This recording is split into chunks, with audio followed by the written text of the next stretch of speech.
Oh, it's hot out here in Texas, guys. Hot, I say. Hey guys, I want to make a video about don't give up. I've talked to quite a few drivers out here on the road in this last week, 3 to be exact. And I'm seeing a lot of things on social media. People's giving up and they're selling out, they're cashing out. And I just don't want people making their own decisions based on a short-term fear. And this road's sketchy getting out of here.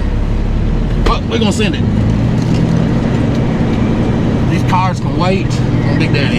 I am loaded down. I ain't had 41,000 pounds in my trailer in forever. I don't know. It's been a minute. I don't think this old girl's gonna like it. Whoa, yeah, guys. Back to what I was saying. I know a lot of people in doom and gloom, and there's 2 parts to this video, man. I understand if you bought into the industry and you bought a truck and your payments are through the roof because it was overinflated when you bought it in the first place. I understand that.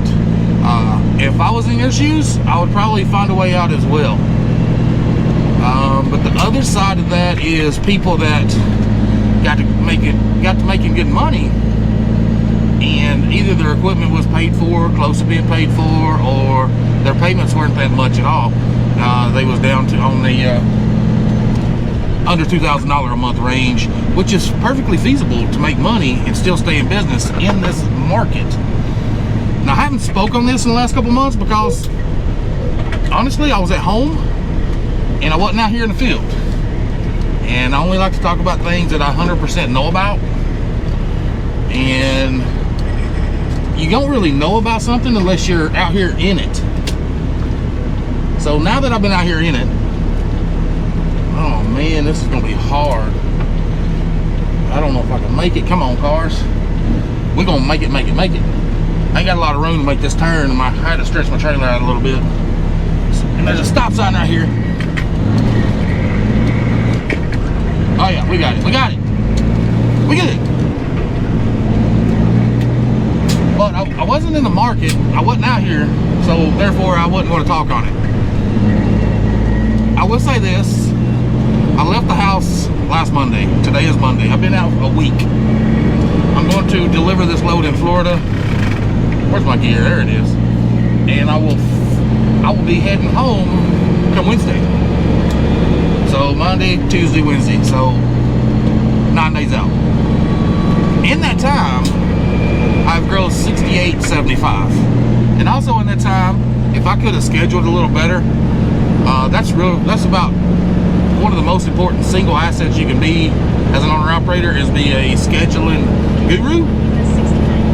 And if you can schedule good, you can maximize your time efficiently and make the best amount of money at the end of the week.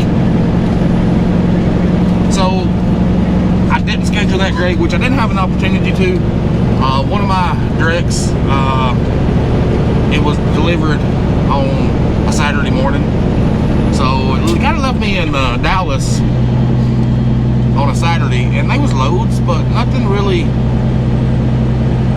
felt right, nothing felt good. And I always book off my gut. If it don't feel good, I don't take it. So I ended up sitting there until Saturday and Sunday, and late last night I put an offer in on a couple loads, and one finally came through, and I'm going to Florida. But I had a day and a half, roughly 2 days of downtime in that amount of time, so my scheduling sucked. But it was out of my hands. It's okay. It's still good. It's still good money. At the end of this turn, I'm grossing 68.75. And I know a lot of people's like, who cares what you gross? What's your net? Well, it's circumstantial. Everybody's different. My net's going to be different from your net. Based on 100% expenses. My expenses is not your expenses. But we're going to talk about my expenses for a minute and give you an idea of my net. Speaking off the top of my head, I might forget the numbers here, so I'm going to try not to.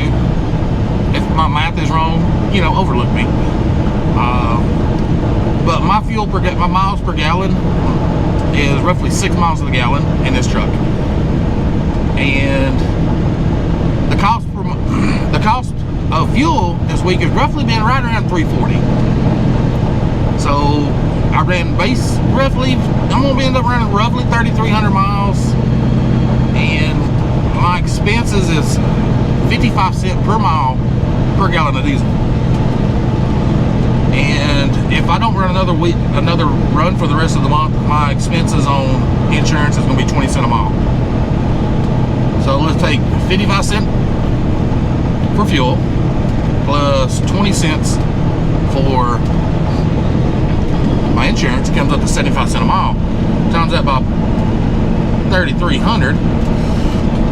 Excuse me. My expenses come up to $24.75 on this week. Now I grossed $68.75. You take that away from it, leaves me netting $4,400. I don't know about you, but $4,400 is good money. And I know you're going to say, well, what do you put back for expenses or maintenance? Nothing. I save money. There's nothing really allocated for my maintenance. I've got available credit and I've got money set aside already for that.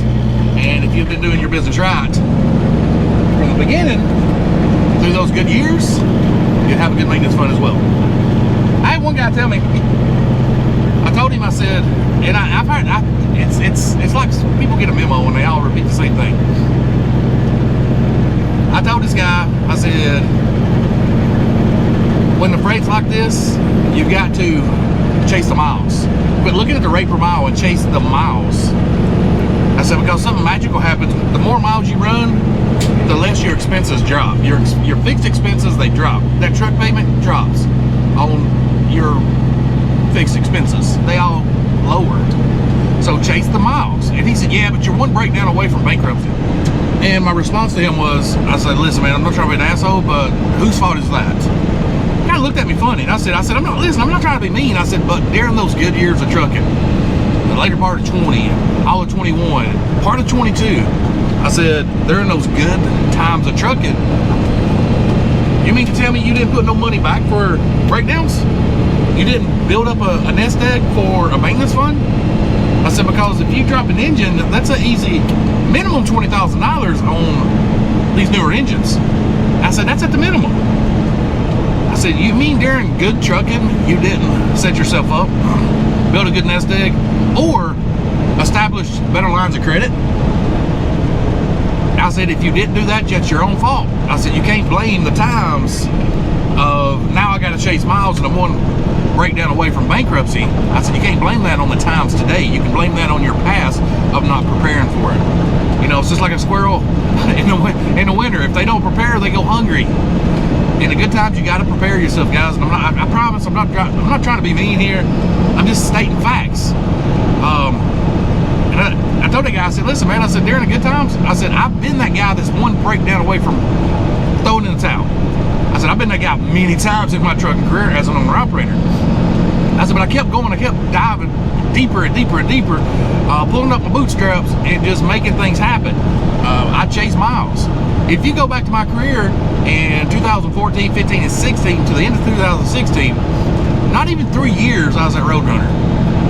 I was making $1.20 to $1.35 a mile, depending on what I went, where I was at, and if I had hazmat. And during that time, not even 3 years, I put 400,000 miles on my truck because I was chasing the miles. I wasn't looking at I was at a company I was leased onto a company, and my ceiling of earning was capped on the rate per mile. The only thing I could do is save money and turn more miles, so I chased miles. Less than 3 years, I put 400,000 miles on a truck. And if you just do the simple math, 3 years, 400,000 miles, that's 133,000 miles a year.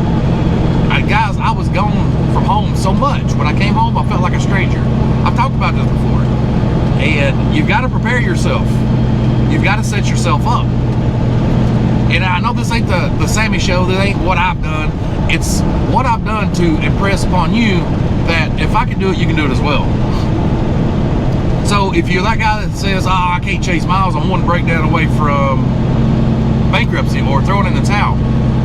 Well, I'm going to tell you, cross your fingers, wiggle your toes, whatever you got to do, pull out a little luck in your ass to keep running until you build up enough. That way you do have that breakdown, you've got some money in the bank. Because if you start approaching failure before it happens, you're just helping it out. You know, even if you're at the times of failure, keep driving towards success.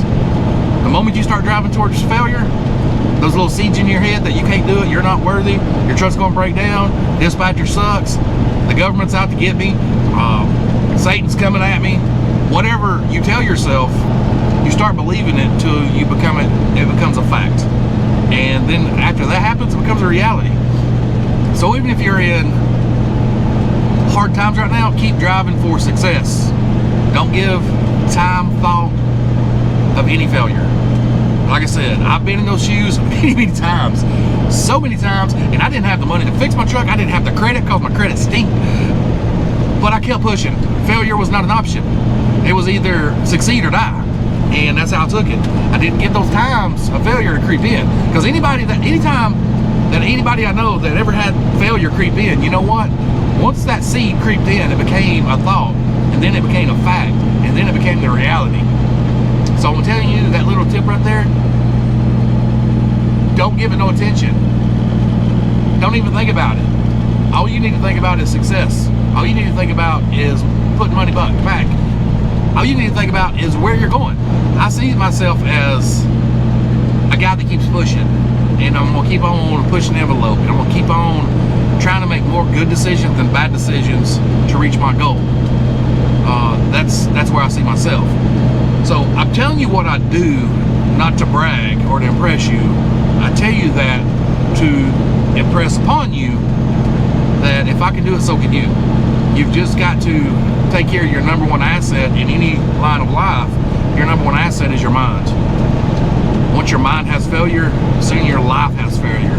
So create that successful, goal-driven, I make better decisions than I do bad decisions, that puts me closer to my goal mentality, and just keep digging. But let's get back to the topic on hand. What I've done in the last week is I roughly netted $4,400. And if I was still grinding like I used to, I would do that possibly 3 times a month.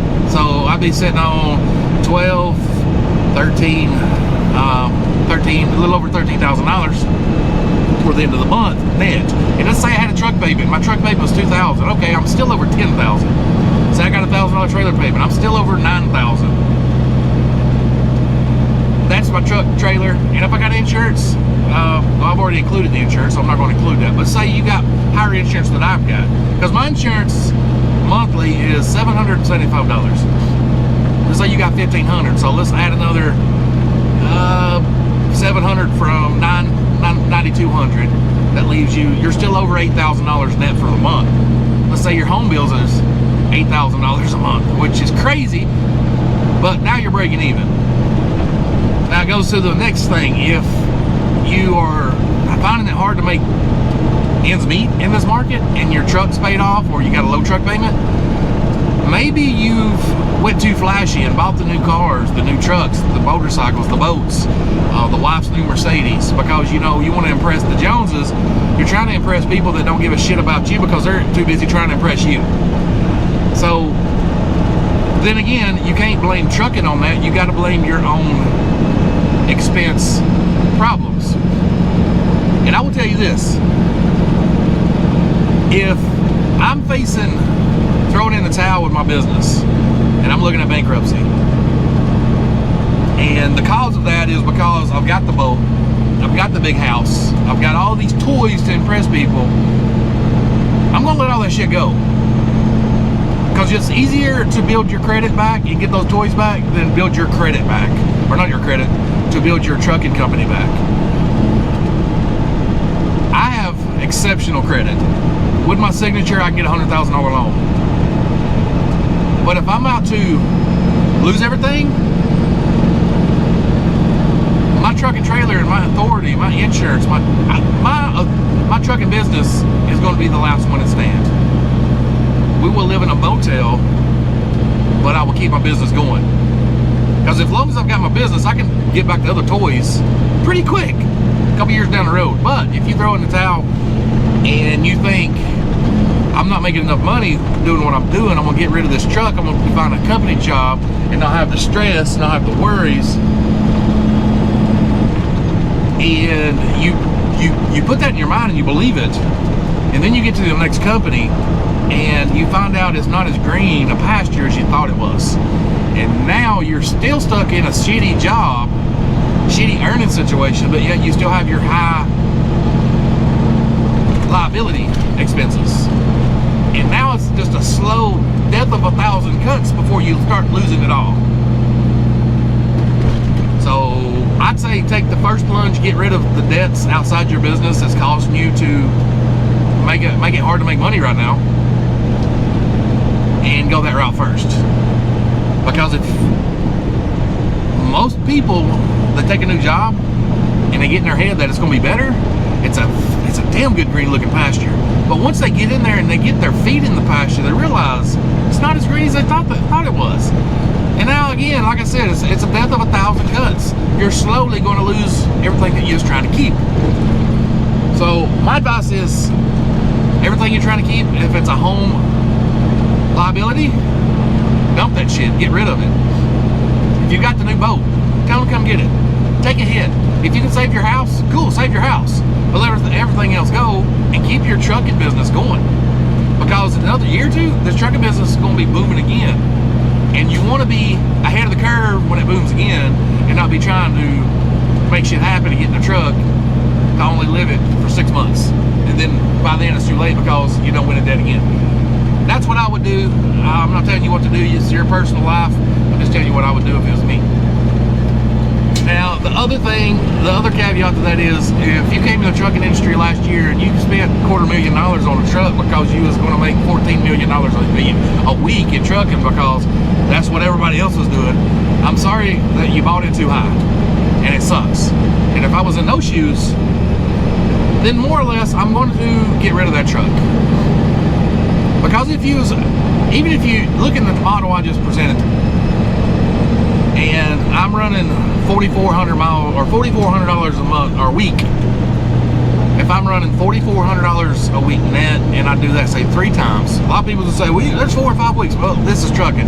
You're going to do that maybe 3 times a month. Always schedule three weeks out of the month that you're running. The rest of the time is home time, breakdown, resets, and such. So you're going to do that 3 times a month. So if you're at $12,000 net, and you've got a truck payment, now you're at $9,000 net. You've got a $2,000 trailer, a $1,000 trailer, now you're at $8,000 net. Your insurance is crazy. I get it. If you can't make the numbers match, I'm probably gonna let that truck go. I'm gonna take the loss and come back in and reset myself up to enter the market with a decent truck payment or truck note. A lot of people's gonna say, well, I give cash for everything I get. Well, I can tell you what, this is not a penis measuring contest. If you save your money to do cash, awesome, you're freaking brilliant. But the fact is, most people can't, including myself. Yeah, I could save up $10, $15, $20,000. I can do that pretty easy now. But could I do that before I got in the position I'm in now? No, it would have took me forever. So a lot of people can't do that. So I don't talk on that. I talk on the people. I'm talking to the people that come from the same streets that I come from. You just trying to get your foot in the game, and you're trying to hustle hard and make it happen. That's what guys I'm talking to. And I made a video really long time ago about that, and it's as simple as this: get in a truck where your truck payment's less than $2,000 a month. Mine was $1,145 when I bought this W9, and it was $80,000. I gave $80,000 for this thing. I put a little bit down, and my payments was $1,145. My trailer, it was $21,000 when I bought my trailer, and my payments was $321 a month. So trust me, you can get lower payments. And you're saying, well, I don't have the credit. Well, now is the time. If it takes you a year, if it takes you 2 years, either way, that year or 2 years is going to come. 5 years is going to come. In that meantime, why don't you go ahead and fix your credit? This is coming from a guy, when I got in the truck, I had shitty credit. I didn't really have shitty credit, I just didn't have no credit. It's also coming from a guy back in the year 2000, I filed bankruptcy. And in 2008, I built my credit back up, and I got a nice little Jeep Wrangler. And by 2008, 2009, I had to repossess because I was still immature with my credit. And in 2011, I started rebuilding my credit. and I had to come out of pocket for that and put $1,000 up for a secured credit card. And I went from there and built my credit into where, like I said earlier, a $100,000 loan with my signature. Yes, I can get that, because I started looking at my credit as my lifeblood. Let's be honest, I don't have money to buy a house cash. I don't have money to buy a nice big truck cash or anything else cash, so I had to build up my credit. So in the meantime, build your credit. It's vital. It's just as important as eating healthy and taking care of yourself and not being a drug addict. You need good credit. But anyways, guys, I hope you like this video. I wanted to talk about that, and maybe I should have done a live Q&A and just, you know, touched home with some people about this, and not made a video like this. Maybe we can do another live video. And I feel if whatever problem or issue somebody has, I think I've got an answer to it. And you tell me your problem, I think I got a solution. You call me cocky, but I think I'm confident. I've been there a lot at the other side of the stick of being successful. I spent the first 30 years of my life being a loser. So I know a lot about it. I know a lot about the actions, a lot about the thoughts, a lot about what I did. And it's, coincidentally, it's the same shit that everybody does. Anyways, guys, if you like this video, give me a big old thumbs up. Subscribe if you're not subscribed. Put videos out on the regular, all things trucking, guys. And remember, if it don't make sense, it don't make dollars. But if it don't make sense, then why are you doing it? See you, bye.